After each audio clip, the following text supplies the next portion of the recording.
de retour ici à la journée du développement durable depuis le plateau télé installé au cœur du collège Louise Michel. C'est l'heure de la récré, alors vous entendrez peut-être un petit peu de bruit pour cette dernière table ronde consacrée à l'alimentation. J'accueille deux éco-délégués, Emine et Wassim. Bonjour. Bonjour, Alors vous êtes en quelle classe? on est en quatrième A, B, C? C. C'est hyper important. Et j'accueille deux étudiants également en DUT carrière sociale, donc Julie et Antoine. Bonjour. Bonjour. Et notre grand témoin qui aura la lourde charge de clôturer cette table ronde, Marion Brosseau, chargée de mission, attention je prends ma respiration, à l'Agence normande de biodiversité et de développement durable, plus connue sous le nom de ANBDD. C'est parfait. Messieurs, Emine, Wassim, c'est à vous maintenant de poser vos questions. Pourquoi envoyer des camions pour aller chercher des fruits et des légumes dans différents pays alors qu'ils sont en France? Alors, premièrement, c'est une question de facilité parce que les aliments achetés dans d'autres pays, ça revient moins cher. Mais par contre, c'est plus polluant parce que le transport routier au niveau alimentation, c'est la première cause d'émissions de CO2 et donc une cause majeure des réchauffements climatiques. Alors pourquoi c'est moins cher d'aller chercher des... Moi je suis curieux. Pourquoi c'est moins cher d'aller chercher des fruits ou des légumes à C'est pas 800 moins- km plutôt que de les acheter à 10 km de chez soi? C'est moins cher dans le sens où la fabrication, c'est de la fabrication intensive généralement. Du coup, c'est généralement moins cher. D'accord. Marion, si vous voulez intervenir, vous avez le droit, hein. Alors, je vais couper dans l'élan. Alors du coup, deuxième question. Comment limiter l'importation? Peut-on acheter moins de produits agricoles venant d'autres pays? Alors oui, on peut. Ça consiste en regardant la provenance des produits qu'on achète dans les magasins dans lesquels on les achète, notamment au supermarché où il y a les pays d'origine des produits où ils sont marqués. Et voilà. Je vous laisse enchaîner, moi, si vous avez vos questions. Je vous laisse. Si on achète les aliments locaux, on ne pourra pas toutes les produire qu'il nous faut. Alors on fait comment? Alors, il y a beaucoup d'aliments locaux qui... Attends. Du coup, que se retrouve la question. On peut acheter des. Tu peux la répéter s'il te plaît? Alors, moi, je vais la reformuler. Ouais. Comment je fais une soupe de légumes locale si j'ai pas de pommes de terre et de carottes à côté de chez moi? Et on prend tous les autres produits locaux et les carottes et les pommes de terre, on les prend pas en local, mais on essaye de les avoir le plus près possible, même si c'est un peu plus loin que le local. Alors, question, si je veux de l'ananas et des bananes, je fais comment? Là, le local, ça va être un peu mort forcément parce que on peut pas trop en produire en France. Mais du coup, il y a des produits comme ça où on ne peut faire local et du coup, on est La obligé de Guadeloupe, prendre. c'est la France, hein. Oui, mais ce ne sont pas des produits locaux puisque la définition de local est assez vague, mais généralement, on s'accorde à une distance de 80 km autour Alors, c'est ça. du lieu. La production locale, c'était ma question. Ou est-ce que c'est local? Parce que la Polynésie, c'est français. La Guadeloupe, la Martinique, c'est français. Mais on ne parle pas forcément de production locale. Sauf à manger mes bananes à Pointe-à-Pitre. Oui, mais c'est comme, par exemple, un produit à Marseille ne sera pas local à Alençon. Et inversement, ce n'est pas des produits locaux, c'est des produits français, mais qui ne sont pas locaux. Il y a bien une différence. Parce Oui. que la définition, Marion, elle est celle-ci. Sur le produit local, il y a un rayon pour dire c'est local ou c'est plutôt un ressenti. Alors oui, Wassim, si tu veux transmettre le micro. En fait, ouais, à chaque territoire, un peu de définir ce qu'est le local pour lui. Moi, je travaille avec des territoires qui justement travaillent sur leur projet alimentaire de territoire. Et effectivement, il faut d'abord connaître les ressources présentes sur le territoire. Et ensuite, on va définir effectivement, si localement on n'a pas de production maraîchère, ça va être compliqué du coup d'avoir des carottes et des pommes de terre locales pour ta soupe. Et donc, moule frites, c'est fini. Localement, dans la Manche, il y a moyen. Oui, mais c'est à plus de 80 km. Ah bah, faut aller habiter dans la Manche. D'accord. Je vous ai coupé, les garçons. Est-ce que vous avez d'autres questions? Alors, vas-y, Nessim. Comment charger la mentalité des autres personnes qui ne mangent pas équilibré? Après, ça, c'est une question d'éducation, on va dire. Parce que si tu veux manger équilibré, tu peux. Après, même si tu n'as pas forcément le moyen, tu peux acheter des légumes, des fruits. Si tu veux, tu peux. Alors, c'est une question d'habitude, mais est-ce que on l'a évoqué tout à l'heure, je crois, il y a une question de coût aussi des aliments. Il y a ce côté économique. Est-ce que c'est moins cher forcément de manger local ou pas? Bah, ça dépend, mais en général, c'est plus cher. Parce que du coup, c'est pas l'alimentation intensive. Donc, c'est généralement plus cher. Ah, petite correction, a priori sur ma droite. Non, c'est pas tant une correction. Effectivement, ça dépend des choix alimentaires qu'on va faire. Là, tu parlais justement de manger équilibré. Alors, du coup, c'est quoi manger déséquilibré? Ça va peut-être manger beaucoup de produits industriels. Et le problème des produits industriels, c'est qu'ils vont venir perturber notre goût parce qu'ils sont très salés, très sucrés.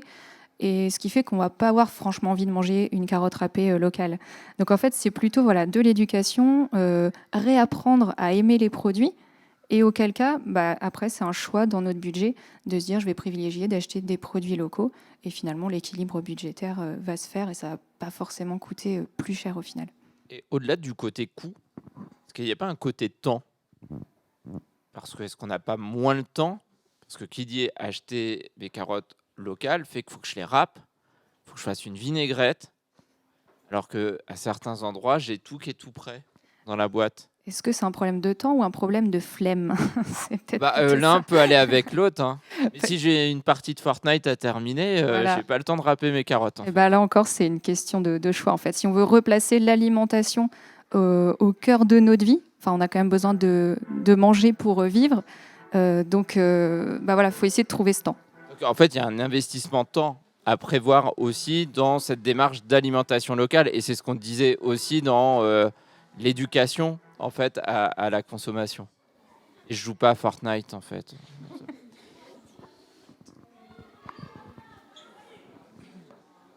Alors, Nessim, question. Wassim, non, pas de question, toi. Non, tu t'es là, t'avais pas prévu de question. T'es posé, t'es bien. Alors, Nessim. Comment peut-on construire une ville éco, responsable et écologique?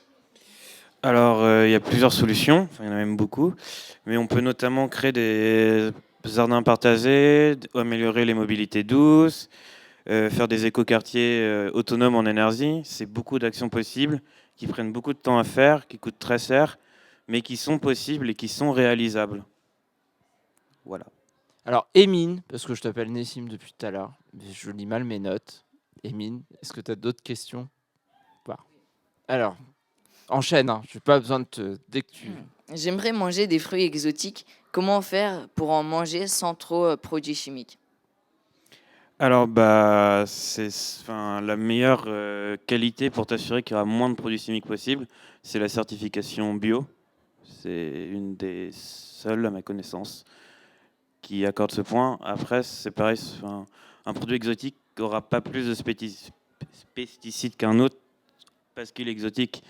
Ça ne change rien sa distance qu'il doit traverser pour venir jusqu'à nous. Comment limiter l'importation? Peut-on acheter moins de produits agricoles venant d'autres pays? Oui, du coup, cela est possible. Par exemple, dans les supermarchés, il faut privilégier les aliments de circuit court. Les aliments de circuit court. Et du coup, il faut regarder la provenance d'où viennent tes aliments. Donc avec différents labels, ou alors en privilégiant l'achat en vrac. Je sais pas si tu achètes en vrac ou tu fais tes courses. C'est quoi l'achat en vrac? C'est de privilégier, par exemple, d'utiliser des tote bags, par exemple, pour mettre ses graines ou ses céréales quand on va faire les courses. Du coup, tu limites aussi ton empreinte plastique, vu qu'il n'y a aucun emballage sur tes aliments. Alors, autre question, comment je fais sur les étiquettes pour voir l'origine ou où est-ce que je le vois ça? Faut que je retourne les paquets, les boîtes Généralement, c'est marqué dessus, en gros. pour les fruits et légumes. Ouais. Si j'achète d'autres choses, je pense à du blé par exemple, ou du riz. Il y a du riz produit en France aussi. Ça, je sais pas. Est-ce qu'il y a des endroits où c'est indiqué? Comment je peux le savoir? Marion, peut-être, si un éclairage à nous apporter. En fait, ça peut être indiqué directement sur le produit. Je pensais au blé, par exemple, il y en a produit dans le Perche, donc c'est écrit dessus. Riz de Camargue, etc. Donc, généralement, c'est intéressant pour les producteurs d'indiquer la provenance, justement pour faciliter l'accès aux consommateurs à ces produits locaux. Et puis, sinon, c'est vraiment la volonté par exemple, sur les marchés ou aussi dans les supermarchés, de mettre un petit panneau, d'indiquer la provenance, voire même des fois, ils aiment bien valoriser le producteur en mettant sa photo, son nom, là où il est localisé. Alors, est-ce que par rapport aux appellations, ça peut être trompeur parfois? Riz de Camargue, il est vraiment produit en Camargue. Et est-ce que le riz thaï pourrait être produit en Thaïlande, par exemple? Ou est-ce qu'au niveau produits locaux, il y a aussi ça par rapport aux zones géographiques? Oui, on a les labels appellations d'origine contrôlée qui assurent au consommateur que le produit vient bien de là où il le dit. D'accord. Donc ça, c'est les AOP, AOC, AOP, AOP. oui, IGP. Wassim, je crois que tu avais une question. On te redonne le micro. Peut-on trouver des produits locaux, peu importe où on habite? Oui, parce qu'il y aura forcément probablement très fortement des producteurs aux alentours. Après, tout est une question de définir qu'est-ce que le local, qui est là une vraie problématique. Mais oui, après, un produit local dans un endroit ne sera pas local dans un autre. C'est ça qu'il faut bien comprendre, c'est que le local, c'est par rapport à là où on est et pas par rapport à l'origine du produit. Alors, est-ce qu'on peut faire un petit inventaire de ce qu'on peut trouver autour d'Alençon? Alors, je n'en ai aucune idée. Ah bah mince, c'est dommage. Est-ce que quelqu'un aurait une idée? Est-ce que vous pouvez répéter la question? Ah, moi, je voulais savoir ce qu'on pouvait trouver comme produits locaux autour d'Alençon. À votre avis, qu'est-ce qu'on pourrait trouver? Je sais pas. Je sens qu'il va y avoir des appels à l'aide sur ma droite. Bah alors, qu'est-ce qu'on peut trouver comme... du côté de Falaise, on est dans la limite de 80 km. Pas d'idée. Pas j'ai de... De la farine, du miel, sûrement. Ouais. Sûr. Du lait. Du blé? Oui, c'est possible qu'il y ait du lait. Ce genre de choses. De la viande aussi. Quelques fruits et légumes aussi. Ça marche. D'autres questions? Pourquoi on ne fait pas un potager pour manger à la cantine? Est-ce que vous êtes délégué en plus d'être éco-délégué? Non. Ah, Je suis suppléant. il y a des revendications pour le collège là. Du coup, c'est une bonne idée. Après, il faut que tu vois ça avec ton principal ou ta principale. Parce que nous, on n'a pas trop de pouvoir là-dessus, mais je pense qu'eux auront plus de pouvoir et pourront possiblement accéder à ta requête. Mais c'est une bonne idée, ce serait intéressant pour vous. Moi, j'ai une question pour vous deux. Du coup, vous vous sentez l'arme de jardinier? Parce que qui dit potager dit qu'il va falloir planter, Cultivé? cultiver. Ça vous fait envie? Oui. Ouais, vous vous sentiez obligé de dire oui là maintenant, hein. Ah oui. Après. Donc voilà, mais oui, ça peut être une idée, mais c'est aussi vous qui allez produire vos légumes après. Et vos fruits peut-être. Ah, prochaine question qui arrive. À mon âge, devenir végan est-il dangereux? Alors non, c'est pas dangereux. Déjà, est-ce que tu sais ce que c'est de devenir vegan? Oui. Ouais. Bah du coup, en fait, si tu veux enlever... Alors moi, je sais pas. Ah. Vas-y. Donc vegan, c'est supprimer tous les produits qui viennent de l'animal, on va dire. Donc les œufs, la viande, enfin tout ça. Et du coup, pour remplacer tous ces aliments, il faudrait que tu trouves d'autres aliments qui comprennent les mêmes protéines ou les mêmes nutriments. Par exemple, dans le steak de soja, ça peut remplacer parfaitement de la viande. Et du coup, c'est pas dangereux si tu remplaces les... Je crois que ça va un peu au-delà. C'est tout ce qui est qui sert qui est produit avec l'exploitation d'animaux. Sinon, c'est végétarien ou végétalien, je crois, pour être très précis. Comment peut-on... Non, ça je l'ai dit. Il n'y a plus de questions. La courte question. Wassim, tu n'as pas de réserve de questions? Ah, c'est à moi de jouer maintenant alors, si j'ai des questions. Ça tombe bien, j'ai des questions. Euh, Est-ce que c'est facile de trouver des produits locaux? Parce qu'on le voit à ma question, finalement. Vous êtes étudiant à Alençon depuis 2 ans et à la question qu'est-ce qu'il y a comme produits locaux autour d'Alençon, peu de gens finalement étaient capables de me répondre. Vous travaillez le sujet.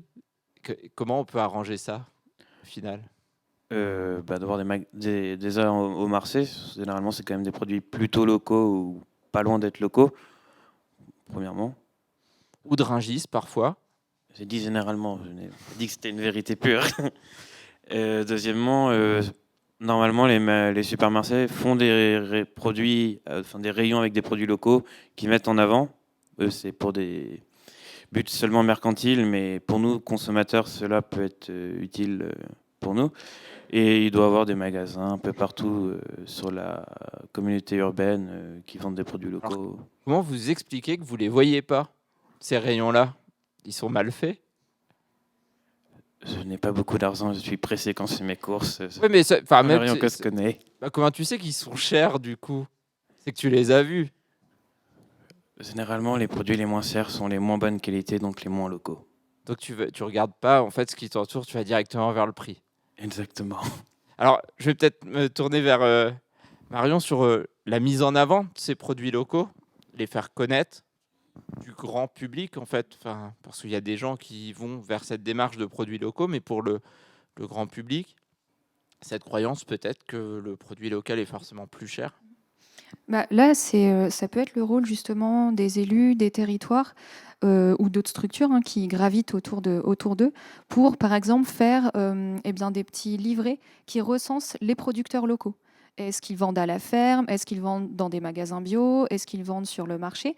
Et ce qui fait comme ça, le consommateur, par liste de produits, il peut se dire, bon, j'ai un producteur de viande qui est vraiment pas loin de chez moi, il vend à tel endroit, tel jour, ça m'arrange, je peux y aller. Ah, il a mutualisé avec d'autres producteurs, ils se rassemblent pour vendre ensemble, parce que comme tu disais tout à l'heure, des fois on a un peu la flemme de faire la cuisine, on peut aussi avoir la flemme de faire les courses, donc on n'a pas envie d'aller chercher les produits chez chaque producteur, et donc là c'est vraiment déjà porté à connaissance du public.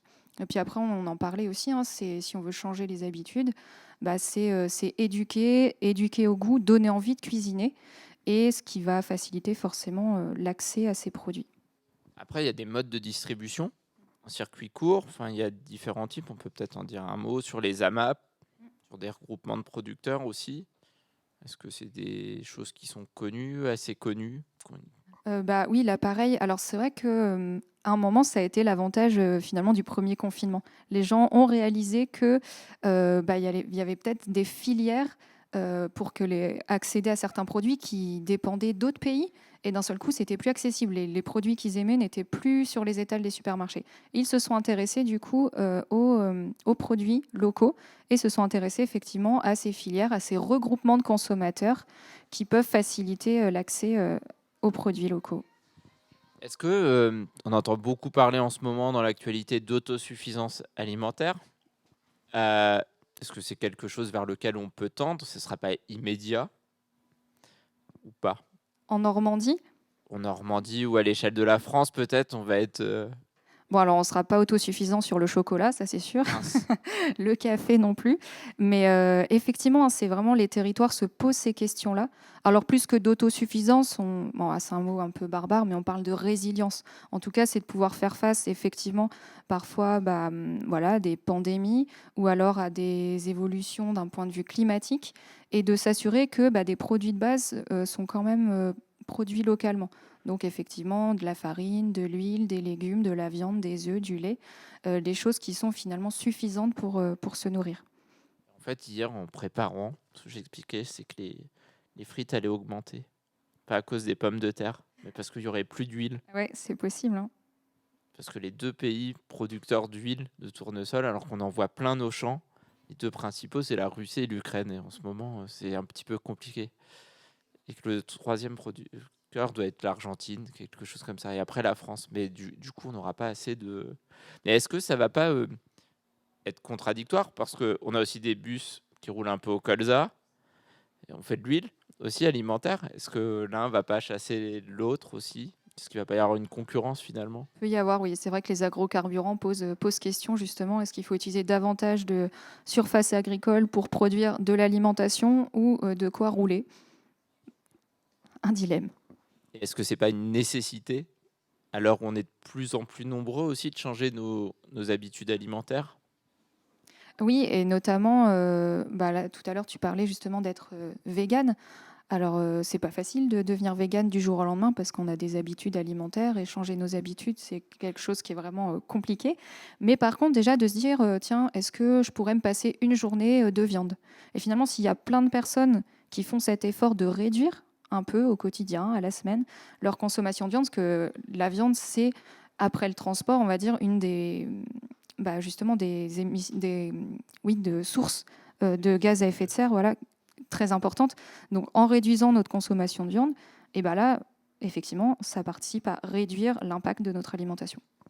Tiens, question pour tout le monde, enfin pour les plus jeunes d'entre nous. Est-ce que vous avez changé vos habitudes alimentaires là depuis 2-3 ans, par exemple? Est-ce que vous mangez moins de viande? Est-ce que vous êtes mis à la cuisine pendant le confinement? Alors non, j'ai pas réduit ma consommation de viande, mais je faisais déjà de la cuisine avant, donc bon, je continue d'en faire. Alors moi, je continue de manger de la viande, mais du coup, je mange plus de poisson. Ah. À cause de la surpêche. D'accord. Les garçons? Wassim? Non? Pas de changement? Émine? T'es mis à la cuisine pendant le confinement? Non, Non? un peu. Un peu? Un peu? Tu fais quoi de bon? La question piège. Bon, en fait, c'était plus parce que je savais pas cuisiner. Et du coup, j'ai appris quelques petites choses à cuisiner. Ah ben, c'est chouette ça. Du coup, c'est le début. Ouais. En fait. Alors, il va nous rester un petit peu moins de 5 minutes à peu près. Ça va être Marion, l'heure de conclure en tant que grand témoin, de livrer votre regard autour du développement durable, de l'alimentation. Déjà, j'ai vraiment apprécié la diversité des questions parce que ça montrait bien que l'alimentation touche à plein de thématiques. Ça va toucher au transport, à la santé, à l'écologie, à l'éducation. Et donc, ça montre bien qu'en s'intéressant finalement à notre alimentation, et notamment nous en tant que consommateurs, et vous aussi en tant que jeunes consommateurs, par vos choix alimentaires, vous allez pouvoir agir finalement, avoir un impact. Un petit sujet par contre que vous n'avez pas abordé, vous parlez beaucoup de localité, mais pas des saisons. Parce que ça, c'est aussi important de se dire, tiens, est-ce que c'est un produit de saison? Parce qu'en fait, une fraise, elle pourrait très bien être locale, mais si vous l'achetez en plein mois de décembre, qu'est-ce que ça implique? Ça implique qu'elle a poussé dans une serre qui est chauffée, donc il y a des gaz qui sont produits, du CO2, pour faire pousser cette fraise. C'est bon un fraisier à Noël? Eh bien, pas vraiment en fait, c'est pas de saison. Donc des fois, il vaut mieux s'intéresser. C'est vrai qu'on aime les fruits exotiques, hein, c'est savoureux, etc. Mais c'est intéressant peut-être de se lancer le défi de découvrir nos variétés locales. Est-ce que vous pourriez me dire quelle variété de pomme est votre variété préférée? La pomme, c'est pas une variété. Donc il y a une multitude de variétés. Et en fait, c'est de se lancer le défi peut-être d'aller découvrir laquelle est votre préférée. Est-ce que c'est celle-ci parce qu'elle est croquante? Est-ce que c'est une autre parce qu'elle est acidulée? Et donc c'est tout ça aussi ça rouvre un petit peu nos idées sur le local. Et c'est pour ça que l'idée de jardin au collège, je la trouvais vraiment chouette. Alors de là à ce que les produits soient utilisés dans le self, il faut voir avec votre proviseur et surtout voir avec les normes sanitaires du self, parce que c'est aussi une contrainte. Mais par contre, vous, en tant que jeune, ça peut vous aider à redécouvrir quelles sont les saisons. Quand est-ce que je vais aller récolter une carotte, une citrouille, des framboises? Et donc, ça va vous aider aussi à être attentif au moment d'aller faire des achats avec vos parents, de choisir les produits peut-être plus de saison. Et aussi, prêter attention, là on parle de quand on mange chez nous, mais on ne mange pas toujours chez nous ou au self. Des fois, on va aussi manger à l'extérieur, dans des restaurants, même des fast-foods. Et c'est peut-être aussi là de se dire, je peux, par mon achat, favoriser un restaurateur qui fonctionne avec des produits locaux. Je peux essayer, si dans la carte c'est écrit Origine France, peut-être prendre celui-là. Comme ça, on va aussi soutenir les producteurs locaux. Et si on les soutient, forcément, il y a de plus en plus de producteurs qui pourront peut-être se lancer. Et oui, il y avait aussi une question que j'avais bien aimée sur comment faire une ville un peu écologique. C'était ça, je crois, la question. C'est aussi en faisant des éco-citoyens. Donc, c'est aussi votre rôle et notre rôle de vous accompagner à devenir ces éco-citoyens. Et même si, voilà, il faut aussi que les élus fassent des propositions pour ces éco-citoyens. Mais déjà, si vous avez l'envie de changer, de modifier vos pratiques, notamment alimentaires, eh ben, ça peut donner envie aussi aux élus d'aider, par exemple, des maraîchers à s'installer sur des zones qui n'étaient pas forcément utilisées. Tout à l'heure, on parlait de sol. Ça peut peut-être ouvrir voilà, des possibilités d'usage du sol différents pour la production alimentaire. Mais le plus important, quand même, c'est que on se nourrit aussi par plaisir. Et c'est ça qu'il ne faut quand même pas perdre de vue. Oui, surtout en France, on aime bien manger. Voilà. Sujet de débat. Et donc, en fait, tant mieux que ce soit un sujet de débat, ça permet de dire voilà ce qu'on préfère. Chacun en mange d'une façon différente, pour des raisons différentes, des choix différents. Mais voilà, le tout, c'est que ça reste un plaisir et des moments aussi conviviaux. Merci à tous. Merci Marion pour la conclusion. Émine, Wassim, merci. Merci Wassim pour ta question. J'ai noté une. Et merci à Antoine et Julie pour vos réponses. Un grand merci au collège pour son accueil aujourd'hui. Merci à Marc, Étienne et Clément derrière à la réalisation. Pour la réalisation des émissions et des directs de cet après-midi. Merci à l'IUT. J'espère que vous avez appris plein de choses cet après-midi au cours de ces 3 tables rondes. Si vous avez des questions, je pense que la NBDD pourra vous apporter des réponses, notamment sur la biodiversité. Vous trouverez toutes les coordonnées sur les réseaux sociaux. Un grand merci à tous les éco-délégués, à tous les étudiants pour leur participation et leur préparation depuis plusieurs jours maintenant. Et un grand merci. Je vous souhaite à tous une bonne après-midi. À très bientôt. Au revoir.